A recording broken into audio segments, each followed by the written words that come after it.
दोस्तों, क्या आप इल्मुल आदाद के जरिए से अपना बुरुज मालूम करना चाहते हैं? अगर आप जानना चाहते हैं तो इस वीडियो के साथ बने रहें एंड तक। आसान वजीफा चैनल के नाजरीन, अस्सलामु अलैकुम व रहमतुल्लाहि व बरकातुहू। नहमदुहू व नुसल्ली व नुसल्लिम अला रसूलिहिल करीम, अम्मा बाद। अस्सलातु वस्सलामु अलैका या रसूलल्लाह व अला आलिका व अस्हाबिका या शफीअना यौमल जज़ा। मेरे प्यारे नाजरीन, आसान वजीफा चैनल में आपका बहुत बहुत खैर मकदम करते हैं। मैं उमर फारूक अजहरी और आज आपकी खिदमत में बताने वाला हूं कि इल्मुल आदाद के जरिए से किस तरीके से अपना बुरुज यानी राशि मालूम करते हैं। दोस्तों, अगर आप जानना चाहते हैं तो इस वीडियो को पूरा जरूर देखें, नहीं तो एक भी चीज अगर मिस हो गया तो आपको समझ में नहीं आएगा। फिर आप कमेंट करके बताएंगे कि ये चीज मुझे समझ में नहीं आया है। दोस्तों, वीडियो को शुरू करने से पहले आपसे छोटा सा रिक्वेस्ट है, अगर आपने हमारा चैनल को सब्सक्राइब नहीं किया है तो सब्सक्राइब कर लें। इसी वीडियो के नीचे दिए रेड कलर के बटन को दबाकर और बेल के आइकन पर लाजमी क्लिक करें। मेरे प्यारे नाजरीन, मैं आपको बता दूं, अगर आप मालूम करना चाहते हैं कि आपका बुरुज कौन सा है तो इल्मुल आदाद के जरिए से बहुत ही आसानी के साथ मालूम कर सकते हैं। इसके लिए आपको ये जानना जरूरी है कि इल्मुल आदाद में जो अबजद कमरी है यानी अलिफ से लेकर या तक तमाम हुरूफ के एदाद याद होना लाजमी है। अगर आप नहीं जानते हैं तो आप स्क्रीन पे देख सकते हैं, अलिफ से लेकर या तक तमाम हुरूफ के एदाद दिए हुए हैं। आप इन एदादों के जरिए से मालूम कर लें कि आपके नाम का अदद क्या है। अब तरीका खूब अच्छे से समझ लें। मेरे दोस्तों, सबसे पहले आपको अपने नाम का अदद लेना है, उसके बाद आपको अपनी वालदा के नाम का अदद लेना है। इन दोनों अदद को आपस में जोड़ लें। जोड़ने के बाद टोटल अदद को 12 पर तकसीम करें। दोस्तों, तकसीम करने के लिए आप मोबाइल के कैलकुलेटर को इस्तेमाल कर सकते हैं। इसके लिए मैं आपको मिसाल के तौर पर समझाता हूँ। एक शख्स जिनके नाम और उनकी वालदा के नाम का अदद 1285, जब हमने 1285 को 12 पर तकसीम किया तो यहाँ पे 107 अदद आए। अब 107 अदद फिर आपके देख सकते हैं 0.08, उसके बाद कई बार 33 लिखा है, तो इससे पता चलता है कि हमारा जो तकसीम है वो बराबर नहीं हुआ है, यानी 12 पर तकसीम करने के बाद कुछ बचा है। आपके जो भी बचे वही मेन अदद है। अब इसे कैसे हम हासिल करेंगे? तो सबसे पहले आप यहाँ पे 1285 अदद को नोट कर लें। 1285 को जब आपने लिख लिया, अब उसके बाद 107 अदद को भी लिख लें। अब हमने 107 अदद को यहाँ लिख लिया। उसके बाद हमें गुना की जो आइकॉन है उस पर क्लिक करना है। फिर 12 पर हम गुना करेंगे। जैसे ही हमने 12 पर गुना किया तो यहाँ पे आप देख सकते हैं 1284 आया है। तो हमारा टोटल अदद था 1285। हम 1284 को माइनस करें 1285 में। दोस्तों, देख सकते हैं जैसे मैंने उसको माइनस किया 1284 को 1285 में, तो एक अदद हमारे हाथ में आया। मतलब यह है कि हमारे नाम के और माँ के नाम के अदद को हमने जब 12 पर तकसीम किया तो एक बचा। इसका मतलब हमारा बुरुज हमल है। दोस्तों, अब आप नतीजा समझ लें। अगर आपके नाम को तकसीम करने के बाद एक बचता है तो आपका बुरुज हमल है, जिसे हिंदी में मेष राशि बोलते हैं, और इसका सितारा मिर्रिख जिसे मंगल कहा जाता है। अगर आपके दो बचते हैं तो आपका बुर्ज सोर जिसे वृषम राशि बोलते हैं, और आपका सितारा जोहरा जिसे शुक्र ग्रह कहा जाता है। दोस्तों, ऐसे ही अगर आपके तकसीम में 3 बचे तो आपका बुर्ज जोजा है जिसे हिंदी में मिथुन राशि बोलते हैं, और आपका सितारा अतारद जिसे बुध ग्रह कहा जाता है। दोस्तों, ऐसे ही तकसीम करने के बाद अगर 4 बचता है तो सरतान आपका बुर्ज है जिसे हिंदी में कर्क राशि बोलते हैं, और आपका सितारा कमर जिसे हिंदी में चंद्रमा सितारा कहा जाता है। दोस्तों, ऐसे ही आप देख सकते हैं अगर 5 बचे तो आपका बुरुज असद है जिसे हिंदी में सिंह राशि बोलते हैं, और आपका सितारा शम्स जिसे हिंदी में सूर्य ग्रह कहा जाता है। दोस्तों, 6 बचने पर आपका बुर्ज संबला है और आपका सितारा अतारद है। ऐसे ही अगर आपका 7 बचता है तो आपका बुर्ज मीजान है जिसे हिंदी में तुला राशि बोलते हैं,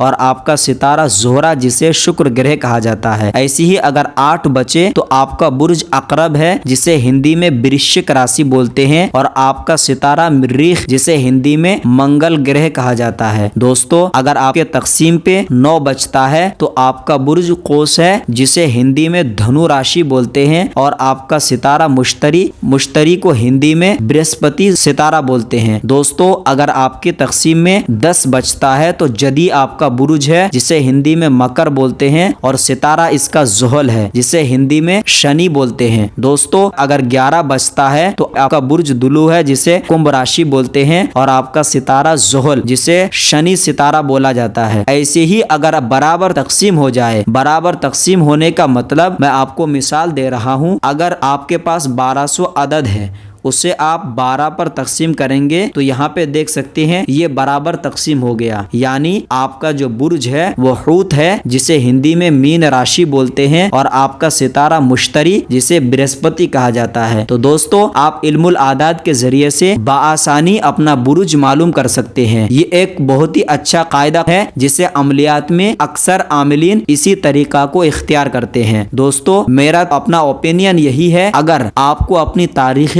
पैदाइश मालूम है और वक्त पैदाइश मालूम है तो आप किसी आमिल कामिल से या किसी भी अच्छे नुजूमी से आप अपना जायचा बनवा सकते हैं। दोस्तों इस काम के लिए आप कांटेक्ट कर सकते हैं ऊपर दिए गए नंबर पर। मेरे प्यारे नाज़रीन, मैं उम्मीद करता हूँ कि इस वीडियो से आपने कुछ फायदा हासिल किया है। अगर आपको वीडियो अच्छा लगे तो वीडियो को लाइक करना ना भूलें और अपने दोस्तों के साथ जरूर शेयर करें। अगर आपने हमारे चैनल को अभी तक सब्सक्राइब नहीं किया है तो एक बार सब्सक्राइब करके हमेशा के लिए अपने मोबाइल पे नोटिफिकेशन पा सकते हैं। अब अपने दोस्त उमर फारूक अजहरी को दे इजाजत। अब अगले किसी नए वीडियो के साथ मिलेंगे इंशाअल्लाह अज़्ज़ा वजल। तब तक के लिए खुदा हाफिज, फी अमानिल्लाह।